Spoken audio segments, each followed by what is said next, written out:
Chapter 5.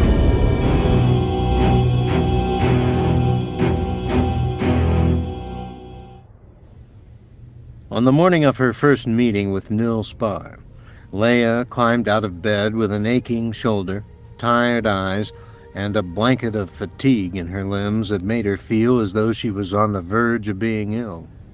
Anakin had awakened from a terrifying nightmare in the small hours, and Leia had allowed him to climb into bed between her and Han in the hope that it would help him sleep. But the unfamiliar presence of a third little body had forced her into unnatural sleeping postures. Worse, Anakin had become a restive sleeper, and she had found herself aware of his every move, coming fully awake time and again as he turned and squirmed beside her. Han, Leia had been annoyed to discover, slept through it all, including his own snoring. Her grogginess persisted through breakfast. As she dressed for her meeting with the Viceroy of the Duscan League, she thought only about falling back into the now empty bed for a nap. It was the kind of morning that sorely tempted her to break her own rule about stimulants and take a cup of Narra-Spud tea or chew a stick of bright gum. The temptation got stronger once she reached the final briefing. The conference room seemed to be full of bodies, and everyone seemed to be talking to her at once. Try to get emergency transit and landing rights on a provisional basis as a stepping stone to full navigation rights. We've got members in Joruna and Widdick, and it's a long way around for the freighters. Almost everything we know about the Kornacht cluster is 30 years old. It was in Imperial hands from the time of the Clone Wars until shortly after the Battle of Endor. The Empire didn't allow anyone in, and until now, the Yavitha haven't seemed interested in coming out. As near as we can tell, the Duscan League only includes the 11 worlds populated by the Yavitha. We believe that there are as many as 17 worlds in the Kornacht cluster which are populated by other species, and not part of the Duscan League. But it hasn't been possible to survey or contact them. Intelligence hasn't been able to find a single civilian pilot who will admit having gone into the Kornacht cluster.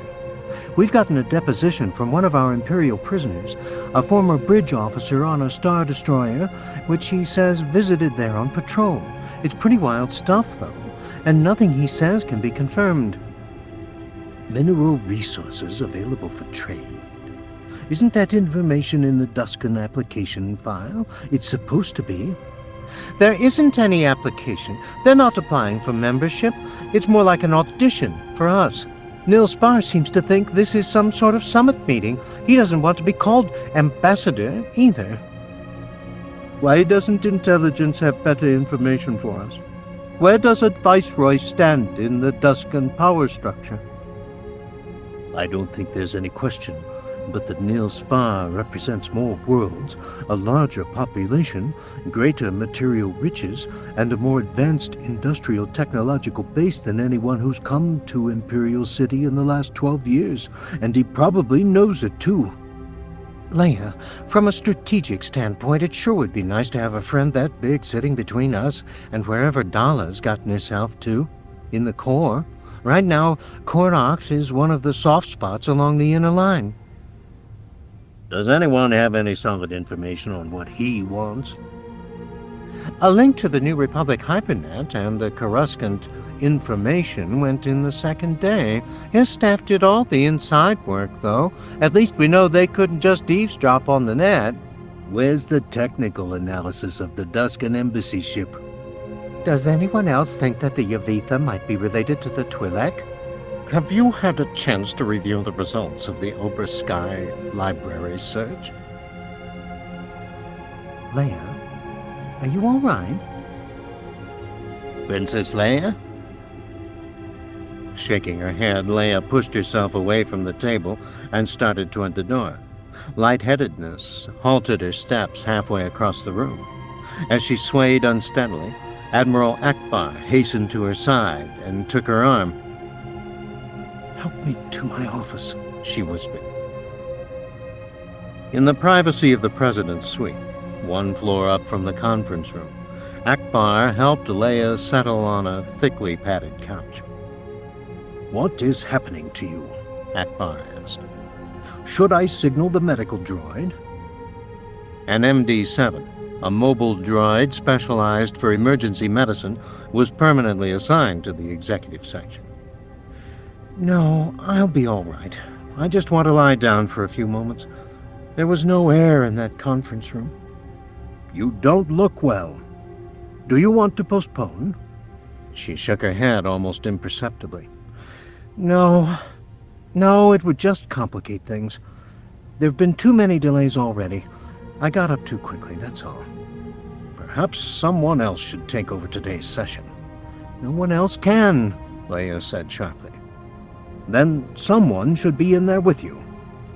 Nil Spar expects to meet in private with the Chief of State of the New Republic. That's what he insisted on. That's what we agreed to. We can't make any changes an hour before the session, not without giving offense, Leia said, and closed her eyes. Just go away and let me have a few minutes of quiet.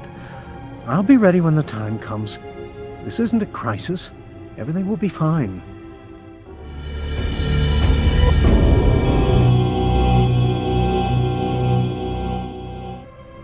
In a subtle bit of choreography arranged by the protocol attachés for both sides, Princess Leia Organa Solo, President of the New Republic, and Nil Spar, Viceroy of the Duscan League, entered the Grand Hall from opposite sides at exactly the same moment. Leia's strides were measured and steady. She had spent the time alone in meditation, opening her connection to the Force and drawing on its deep, powerful currents, allowing the flow to cleanse and refresh her body and mind. Doing so meant surrendering a bit of her pride, just as drinking Neris Bud tea would have, an admission that she needed a crutch. But it left her more ready to face the responsibility in front of her. Nil Spar matched her pace, stride for stride. He was not an imposing figure, no taller than Leia, perhaps even a touch shorter without his thick-soled, block-heeled boots.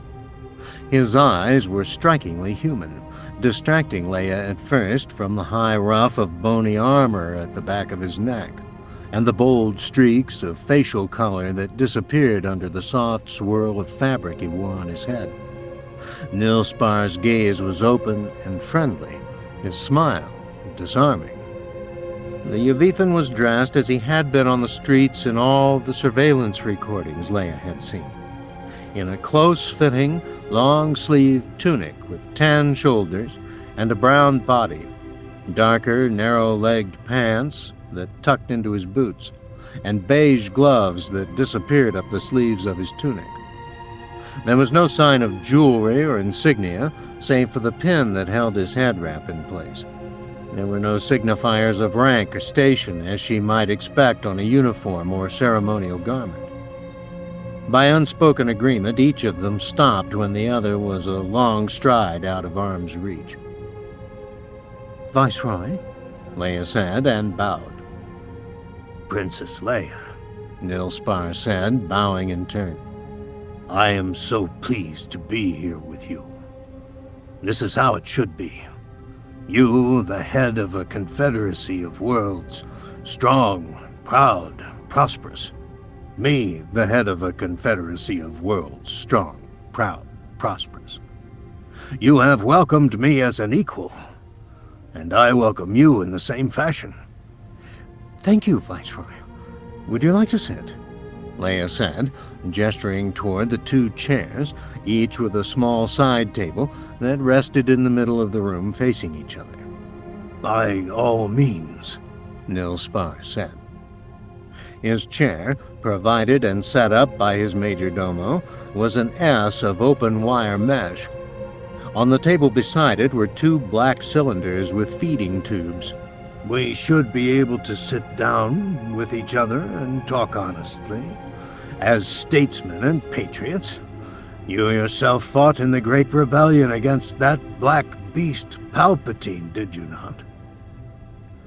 "I got my knees and elbows dirty a few times," Leia said, "but many others did far more than I." "Such practiced modesty. But here again, we can hardly help but understand each other. said Nilspar. I had my own small part to play in reclaiming Kornach from the pestilent minions of the Emperor. So we both know what it means to take up arms in a cause to which we pledge our lives and honor. Indeed, as we sit here this moment, I warrant we are both still answering the call to duty which honor imposes on us. Is that not so? Leia did not want to be led onto such personal ground. Life is what happens to you while you're busy making sensible plans, or so I've heard, she said with a smile. I do what I can to preserve that which I love. I don't know that that makes me any different from most of the people I meet. Ah, you are wiser than your years, said Nilspar. But of course you know that it is what you love which makes you stand apart. Yourself, of course, and your children, and your mates, but beyond that, a circle of friends, a community of kin, and a collection of ideals. And so it is with me. How pleased I would be if, here, away from interference and distraction, we should be able to forge an alliance which will benefit those we love. That's the entire purpose of the New Republic, Leia said, sidestepping the word alliance as if it were quicksand. I think that if you'll speak to the leaders of some of the 100 worlds which have become members in the last 28 days, you'll hear that the benefits are substantial and immediate. I do not doubt it, said Nilspar. One need only look at the miracle of Coruscant. Was it not but half a dozen years ago that this world was ravaged by the clone emperor himself? Yes, and now I find it rebuilt from its own ashes to a new glory that rivals the stories of old. Nilspar said, his tone admiring. I have walked your city for hours on end, marveling at the industry of your people, the cleverness of your inventions, the grandness of your visions. Such proud edifices you erect out of hope and clay. Such bold dreams you build on the ruins of past failure. We do what we can, what we must, Leia said. I like to think of Coruscant as a symbol of what's possible, a mirror in which we can see our best face. The vitality you've seen is a reflection of the vitality of the entire Republic. I want Coruscant to stand for the idea that there's an alternative to war and tyranny, cooperation and tolerance, the best of all of us available to all of us. And there are so many of you. I am certain I saw more different species in my first hour here than I did in my entire previous life. Dozens, if not 100, Nilspar said. How does it all work? Is membership political or genetic? The New Republic is a mutual self-protection pact among over 400 sentient species and an economic partnership between 11,000 inhabited worlds, said Leia. But you'll find that the autonomy of member worlds is hardly compromised at all. So long as they are willing to be cooperative and tolerant, Nilspar said. That goes without saying. Perhaps it ought not, said Nilspar. It might lead to misunderstandings and mistaken assumptions. Puzzled, Leia felt as though the ground had suddenly shifted under her. I don't think a legation has ever come to Coruscant expecting anything else. You would know better than I.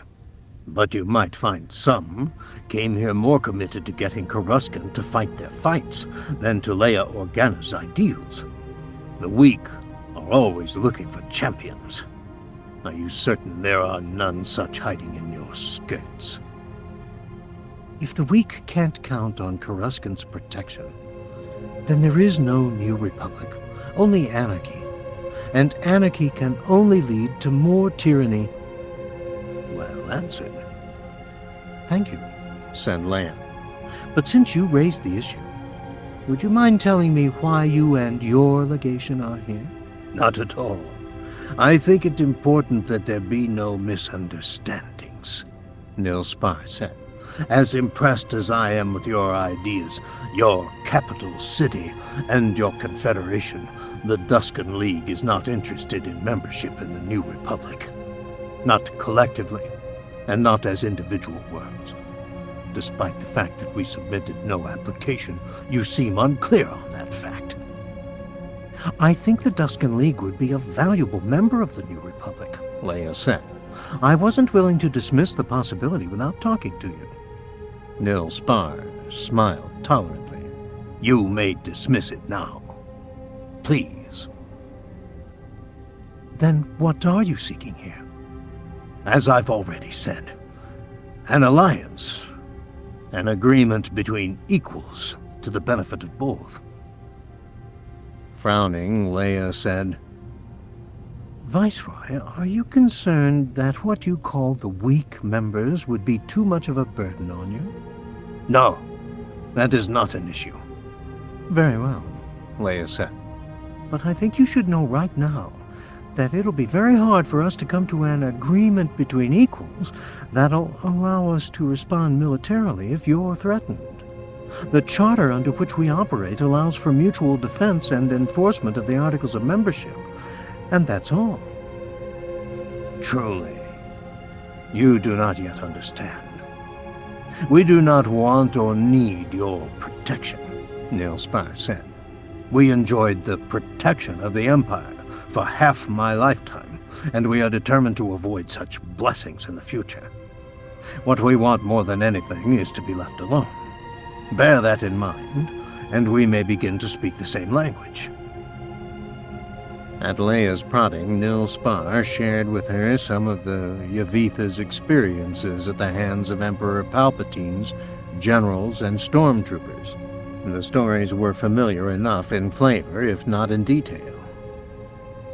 The Imperial Governor of Cornacht had been given a free hand in subduing the Yavitha.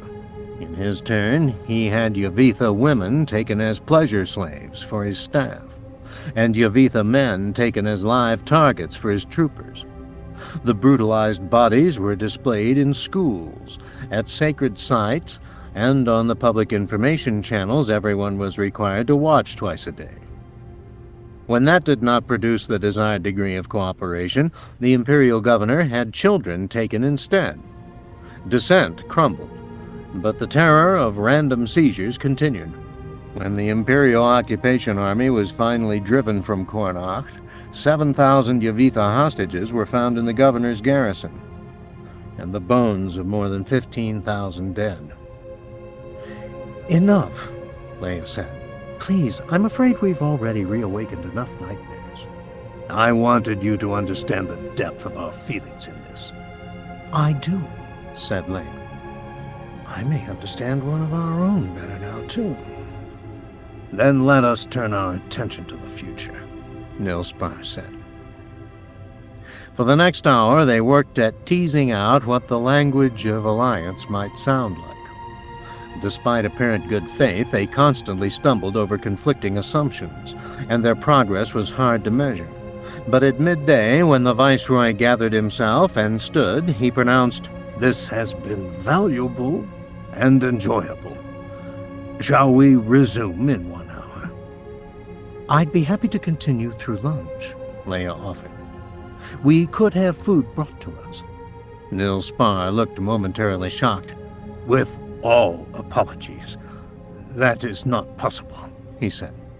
My people hold it a great affront to propriety to take food in mixed company, and I personally believe it is foolish to dilute a worship meal with distracting conversation. My apologies, Leia said, standing. In an hour, then. I look forward to it.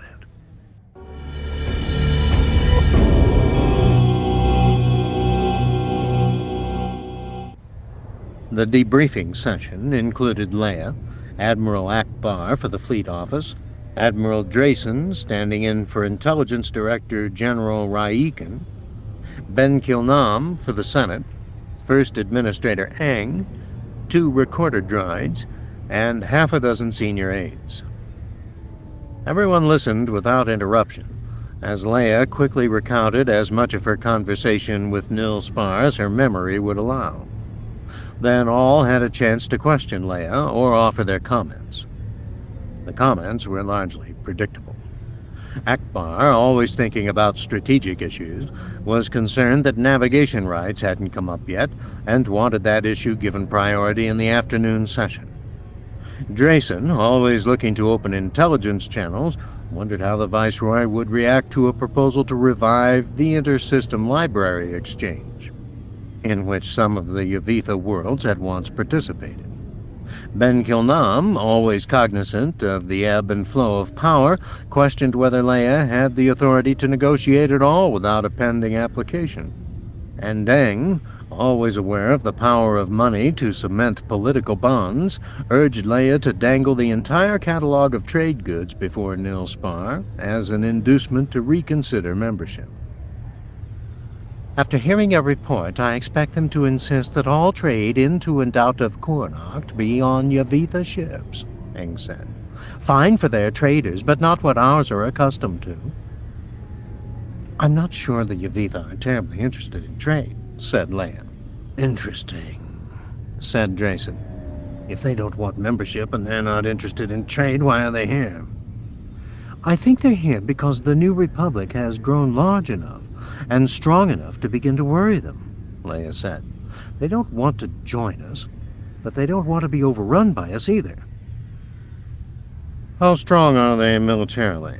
Ben Kilnam asked. I don't think we know, said Drayson. Before the Imperial occupation, there were 3 systems in the Kornocht cluster, with a Class 2 military rating, said Akbar.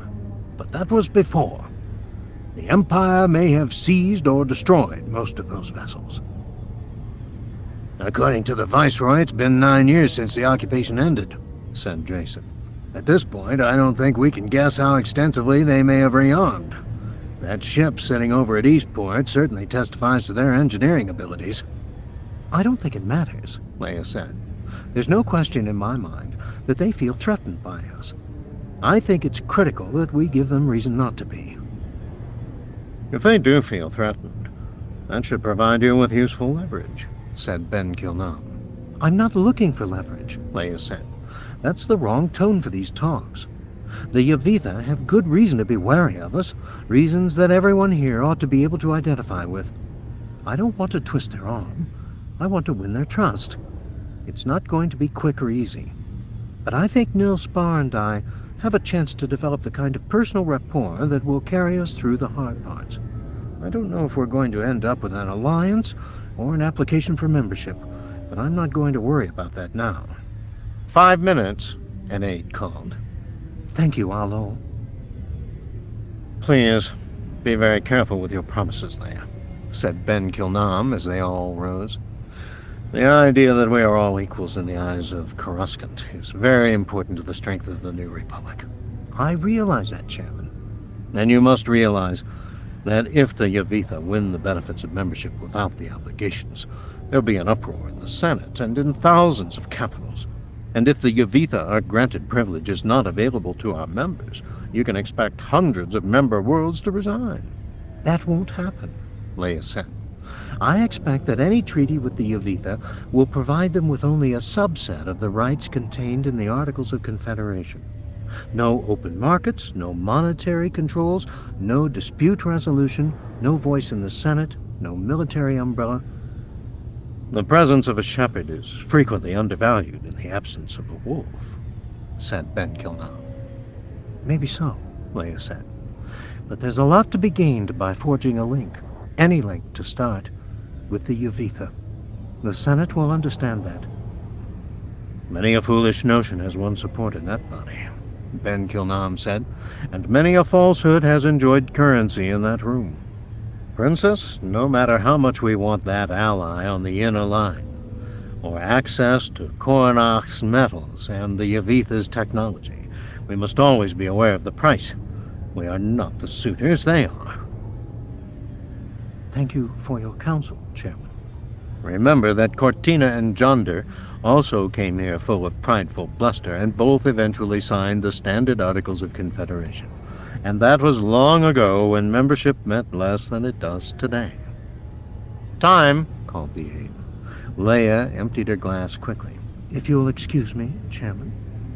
Ben Kilnam nodded and backed away, leaving her alone with Admiral Drayson and a recording droid. "End recording," said Drayson.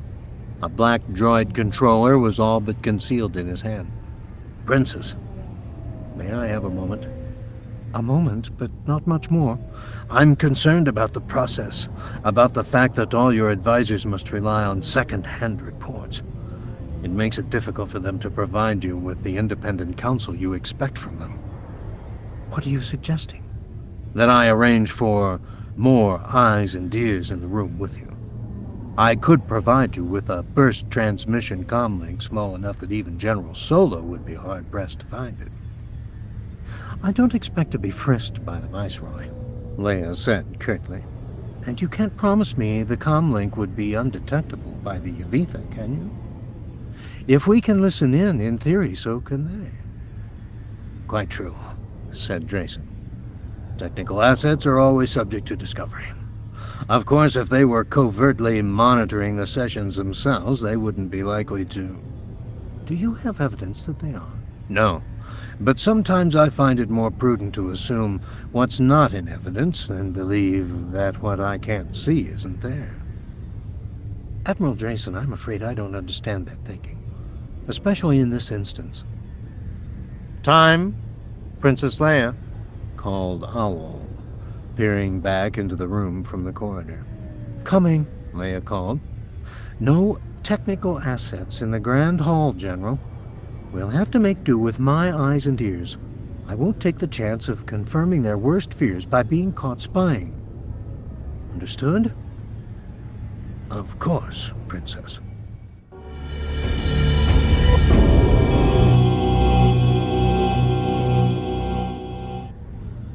The Yavithan ground skimmer that picked up Nil Spar in the bowels of the Imperial City Administrative Complex discharged him a few minutes later in the bowels of the embassy ship Aramadia.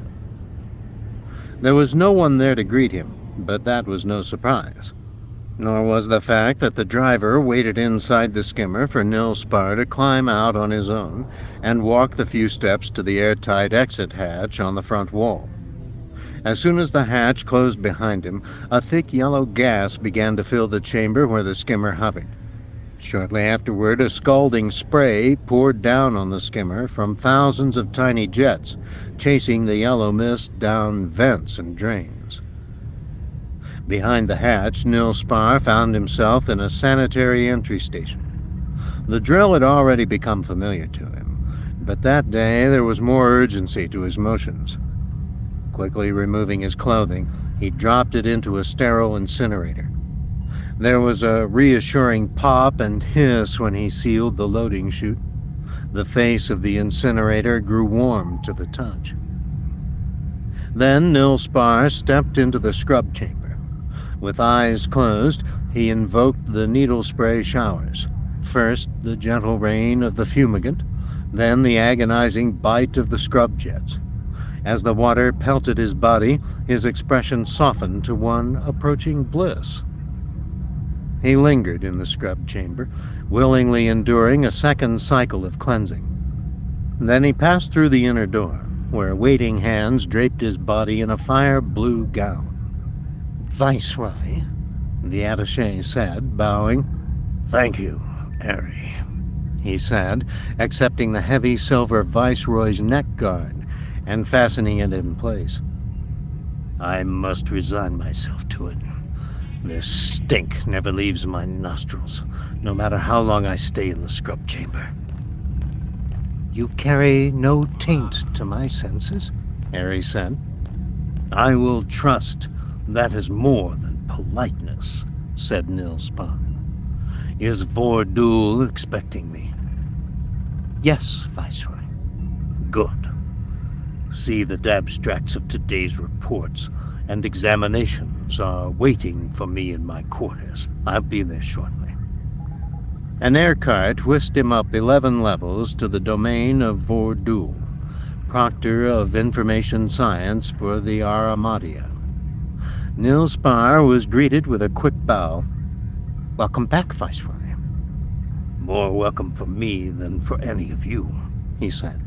"Were you able to receive a signal?" "Without interruption," Vordoul said. "A recording was made per your instructions and placed in your library." "Did you watch?" "Only enough to make certain that the decoders and stabilizers were functioning."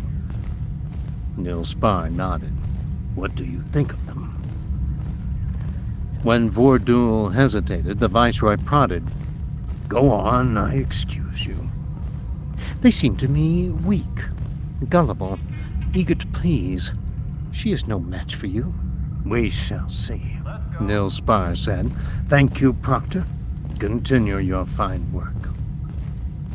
The air cart carried him swiftly up the central spiral of the ship to the 3rd level, above which only command personnel could go. He accepted the salutes of the honor guard and a kiss from his Darna, then disappeared behind locked doors. In the privacy of his quarters, Nils Spar sat in front of a cryptocom. His brief message was beamed to Nazath, capital of the Duscan League, as a scrambled string of bits mixed into the stream of ordinary open dispatches.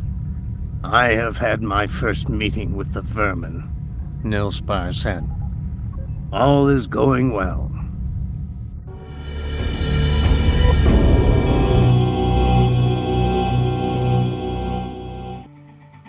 The data card Admiral Hiram Drayson dropped into the datapad on his desk looked for all the world like a standard universal data exchange card.